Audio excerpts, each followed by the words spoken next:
مرض کیوں بگڑی ہے, انسان بیمار کیوں ہوا ہے, اس حوالے سے میں بات کروں گا کہ صحت کیا ہے یا مرض یا بیماری کیا ہے. صحت انسانی جسم کی اس حالت کو کہتے ہیں جس میں انسان نفسیاتی, جسمانی, معاشرتی اور روحانی طور پر بالکل صحیح ہو اور زندگی کے سارے کام صحیح طرح سے کر سکتا ہو. معاشرے کے ایک ذمہ دار شخص کی طرح اپنے تمام کام سر انجام دے سکتا ہو تو اس بندے کو صحت مند کہتے ہیں.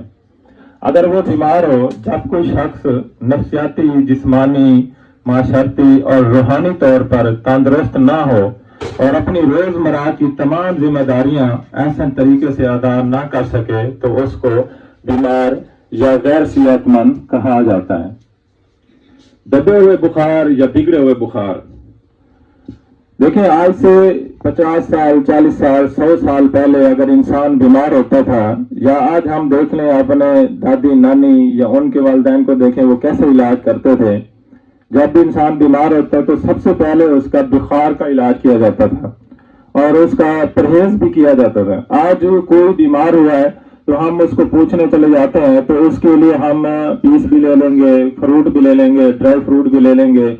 جب اس کو کھلائیں گے الٹا وہ بیمار ہوگا. تو یہاں جتنا بزرگ بیٹھے ہیں, جیسے بٹی صاحب بیٹھے ہیں, یہ جانتے ہوں گے کہ کچھ ہم بھی بزرگ ہو گئے ہیں. ہمیں پتہ جب ہم بیمار ہوتے تھے تو ہمیں صرف دودھ دیا جاتا تھا یا سابدانہ دیا جاتا تھا یا منقع دیا جاتا تھا. ایسے نا. اچھا, یہ بخار کی جو آگ ہوتی ہے اس کو پانی سے بجھایا جاتا ہے, یا پانی پیس کے یا پانی کی پٹیاں کاٹ کے جو ہے نا اس کی آگ بجھائی جاتی ہے. تو ہم جب ایسی خوراکیں, ایسی غذائیں کھائیں گے تو بخار بگڑے گا. تو اس سے کیا ہوتا ہے, تمام پیچیدہ اور لا علاج امراض دراصل بخار اور انفیکشن ڈیزیز امراض کا صحیح علاج نہ ہونے اور نقصان دہ ادویات کھانے کی وجہ سے پیدا ہوتے ہیں. لیکن اکثر پیچیدہ امراض جو ہے نا, جب بخار کا صحیح طریقے علاج نہیں ہوتا یا انفیکشن ڈیزیز ہوتے ہیں ان کا صحیح علاج نہیں ہوتا تو یا ایلوپیتھک دوائیں کھا کے بخار کو بگاڑا جاتا ہے. جب بخار کا صحیح طریقے سے علاج نہیں کیا جاتا, بخار کے دوران ضروری پرہیز اور آرام نہیں کیا جاتا تو بخار تو دب جاتا ہے یا بگڑ جاتا ہے.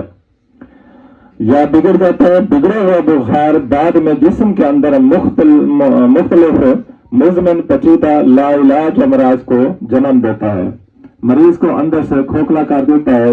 تو سب سے پہلے ہمیں بخار کا علاج کرنا چاہیے. اگر بخار کو کیور کریں گے ٹھیک ہو گئے, ورنہ یہ بخار فاسد معدے چھوڑتا ہے تو کئی پیچیدہ پرانی بیماریاں جنم لیتی ہیں. تو میں آج کل یہی اس کا سسٹم کر رہا ہوں, جب بھی میرے پاس پیشنٹ آتا ہے تو اس کی میں سمٹم لیتا ہوں. میں اس کا ایک طریقہ بھی بتا دیتا ہوں آسان.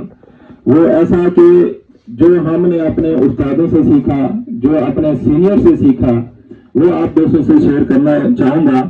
تو میں الحمدللہ 3-4 سینئر کو اور استادوں کو فالو کرتا ہوں یا کیا ہے.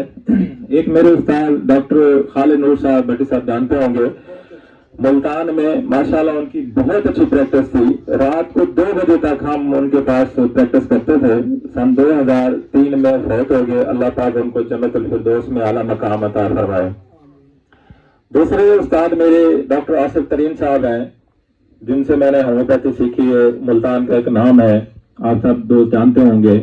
اللہ پاک ان کو صحت لمبی دن کی دے. اور ان 2 استادوں کو میں نے ان سے ہومیوپیتھی سیکھی ہے اور الحمدللہ اچھا اور کامیاب ہومیوپیتھ بنا ہوں. اور ڈاکٹر علی صاحب کو بھی میں نے فالو کیا ہے, اسلام آباد والے کو. تو ڈاکٹر سید وکیل صاحب کو بھی میں فالو کیا ہے, کراچی والے کو. تو ان کو فالو کر کے میں نے اپنے طریقے سے اپنی پریکٹس کی ہے. میں نے دیکھا کہ پیشنٹ کیا سمٹم دے رہا ہے, اس کی کون سی میڈیسن بنتی ہے, اس کو کون سی سلیکشن کرنی ہے. جو آپ کے پاس پیشنٹ آئے اسے آپ نے 2-4 کو سوال کرنے ہیں. کوئی بھی ڈیزیز ہو, کوئی بھی, جیسے ایک پیشنٹ آیا ہے ایپیلیپسی کا ہے, پیرالائسس کا ہے, کسی کو جھٹکے لگتے ہیں, کسی کو کچھ ہوتا ہے, تو آپ نے پوچھنا ہے پیشنٹ سے کہ آپ کا منہ کڑوا, آپ کا منہ خشک رہتا ہے. ٹھیک ہے, اگر پیشنٹ کا منہ خشک رہتا ہے تو اس کے اندر بخار ہے, منہ کڑوا رہتا ہے تو اس کے اندر بخار ہے.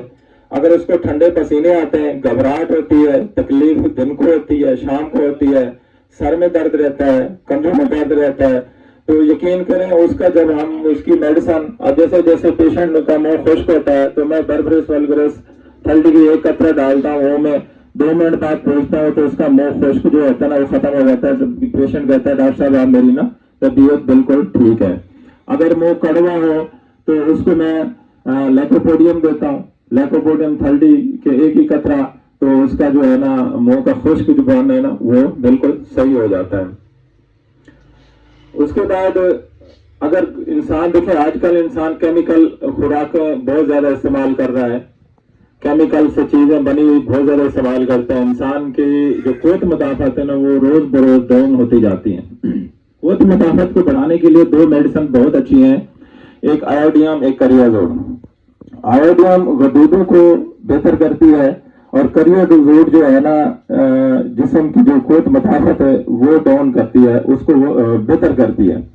اگر یہ بربس کے ساتھ آپ یہ دونوں لگا لیں گے یا لیکوپوڈیم کے ساتھ آپ یہ لگا لیں گے تو آپ کو اس کا اچھا رزلٹ ملے گا۔